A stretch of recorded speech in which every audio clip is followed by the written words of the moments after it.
लग्नाचा करार भाग 3. मला माझ्या आईचा शॉपिंग मॉल पाहिजे बाबा. मला हा शॉपिंग मॉल नष्ट करायचा नाही. तो माझ्या आईने माझ्यासाठी सोडला होता आणि हे शॉपिंग सेंटर खूप फायदेशीर आहे. शिवाय एक विलक्षण माणूस आहे. तो खूप श्रीमंत आहे. मला भीती वाटते की माझ्या नावावर काहीही नसल्यास तो मला एक चांगला भागीदार म्हणून पाहणार नाही. तो लग्नाला तयार झाला आणि मी लग्न केल्यानंतर मला विश्वास आहे की शिवाय मला हे शॉपिंग सेंटर चालवण्यास मदत करेल. अग्रवाल कुटुंबासाठी ही एक उत्तम संधी आहे. नैनाने संजीवशी तर्क केला आणि त्याचे मन वळवण्याचा प्रयत्न केला. नैना हार मानणार नव्हती. नैना श्वास रोखून वाट पाहत असताना परिसरात शांतता पसरली. त्या दिवशी तिच्या वडिलांचा निर्णय काय असेल यावर तिचे भविष्य होते. संजीव बोलणार होता एवढ्यात माधवीच्या हृदयाची धडधड वाढली. तिने जबरदस्ती स्मित हास्य केले आणि संजीवला विचारले, हनी, तू तिला मॉलची जबाबदारी देण्याचा विचार करत आहेस का?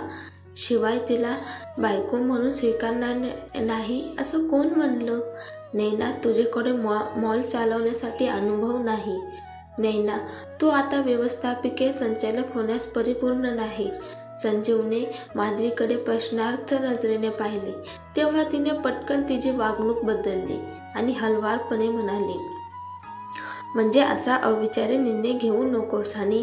हे एक शॉपिंग कॉम्प्लेक्स आहे ज्याबद्दल मी बोलत आहे. आम्ही ग्राहक गमावू शकत नाही आणि महसूल व्यवस्थित नसल्यास मध्येच नैना बोलते. काळजी करू नका. शिवाय एक उत्तम उद्योगपती आहे. मला खात्री आहे की तो नैनाला शॉपिंग मॉल चालवण्यास मदत करेल. तो कदाचित अधिक पैसे जमा करेल आणि आम्हाला विस्तार करण्यास मदत करेल. नैनाचे बोलणे ऐकून संजीवने इशारा दिला की शॉपिंग मॉल नैनाला द्यायचा. चर्चा संपली. माधवीच्या डोळ्यातून द्वेष चमकला. तिला राग आला पण ती काहीच करू शकत नव्हती. संजीववर ती किती प्रमाणात नियंत्रण ठेवू शकते याला मर्यादा होती. शिवाय ती काही बोलली तर संजीव तिच्यावर संशय घेईल असे तिला वाटत होते. आता ती फक्त भविष्यात नैनाला हुसकावून लावण्याचा मार्ग शोधायला लागते. त्याच वेळी नैनाने सुटकेचा निश्वास सोडला. शेवटी तिला हक्काचा मॉल मिळाला. आता तिला हे सुनिश्चित करायचे होते की तिने मॉलवर पूर्ण नियंत्रण ठेवायला पाहिजे, जेणेकरून ते तिच्या सावत्र आईच्या हातात जाऊ नये. काही दिवसानंतर शॉपिंग मॉलचे व्यवस्थापकीय संचालक म्हणून नैना तिच्या नवीन नोकरीत स्थायिक झाली होती. मॉलच्या एका विभागात RG डिपार्टमेंटल स्टोअर होते, जे कपडे, इलेक्ट्रॉनिक्स, फर्निचर, खेळणी, सौंदर्य प्रसाधने आणि किराणा सामान यासारख्या उत्पादनांची विक्री करणाऱ्या अनेक स्टोअरमध्ये विभागले गेले होते. दुसरा विभाग भागीदारीसाठी होता. वस्तू विकण्याच्या उद्देशाने काही दुकाने भाड्याने देण्यात आली होती. इतर फॅन्सी रेस्टॉरंटसाठी होते. इतरांनी कार्यालयाच्या जागेसाठी स्टोअर भाड्याने दिले. याचा अर्थ त्यांना भाड्याने आणि डिपार्टमेंटल स्टोअरमधूनही महसूल मिळेल. नैना मॉलमध्ये वेळ घालत होती. सर्व काही सुरळीत चालले आहे याची खात्री करण्यासाठी त्यांची तपासणी करत होती. ती कशावर काम करू शकते आणि मॉलचा नफा कसा वाढवता येईल हेही तिला बघायचे होते. शेवटी ती इथे खेळायला आली नव्हती. मोठा नफा कमावल्याने भविष्यात मंडळाचे सदस्य तिला अनुकूल बनवतील. तिने आजूबाजूला बघितल्यावर तिने विचार केला, या मॉलमध्ये लहान मुलांचा विभाग जोडण्याचा विचार कोणालाच कसा आला नाही? जर आमच्याकडे लहान मुलांचे क्षेत्र असलेले रेस्टॉरंट किंवा कॅफे असतील तर आम्ही बरेच कुटुंबे आकर्षित करू. कुटुंबे खूप पैसे खर्च करतात. तुला काय वाटतं मीरा?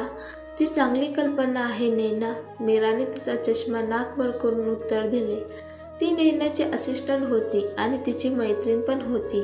ते कपड्याच्या दुकानात पाहत असताना नैनाला पाके आणि राजवीर कपड्याच्या दुकानात जाताना दिसले. तिने श्वास रोखून कुरकुर केली. मला कामावर असताना फक्त 2 लोकांचे तोंड पाहायचे नाही. ती त्यांना टाळून बाहेर जाणार होती पण पाकीच्या बोलण्याने नैना थांबली. अरे तू? पाकीने एका सेल्स बायकडे बोट दाखवून ऑर्डर दिली. हे माझ्यासाठी पॅक करा. आणि हे पाकीने सुमारे 20 ब्रँडेड कपडे घेतले आणि ते तिला फुकट मिळवायचे होते. हे पाहिल्यावर नैनाने तिच्या भुवया उंचावल्या. तिला वाटले पाकीला अजिबात लाज नाही. अशा वागणूक व्यवसायासाठी वाईट आहे हे तिला माहीत नाही का? नैना दोघांजवळ जाते आणि तिने त्याच्याकडे एक नजर टाकली आणि म्हणाली, तुम्हाला त्या कपड्याचे पैसे द्यावे लागतील. आम्ही माझ्या मॉलमध्ये मोफत वस्तू देत नाही. इतक्या लोकांसमोर नैनाने पाकीला असे बोलले हे पाकीला अजिबात आवडले नाही. तिने नैनाकडे रागात पाहिले आणि ओरडली आणि म्हणाली, मला थांबवण्याचा तुला काय अधिकार आहे? मी या मॉलमधून नेहमी मोफत गोष्टी मिळवल्या आहेत. नैना पाकीला म्हणते, प्रिय बहिणी, तेव्हा नेलं असेल. आता माझ्या व्यवस्थापनाखाली कोणालाही फुकटात काहीही देणार नाही. आपलं मॉल दिवाळखोरीत जावे असे तुला वाटते का? नैनाने राजवीरकडे पाहिलं आणि उपहासाने म्हटलं, ब्रदर, तुला माझ्या मॉलमध्ये काही हवं असेल तर त्यासाठी पैसे द्यावे लागतील. तू आता आमच्या कुटुंबाचा हिस्सा बनणार आहे. मी त्यामुळे तुम्हाला सवलत देईन. नैनाचे बोलणे ऐकून राजवीर म्हणाला, ती इतकी भयंकर असू शकते असे मला कधीच वाटले नव्हते. तिची हिंमत कशी झाली माझा असा अपमान करायचा?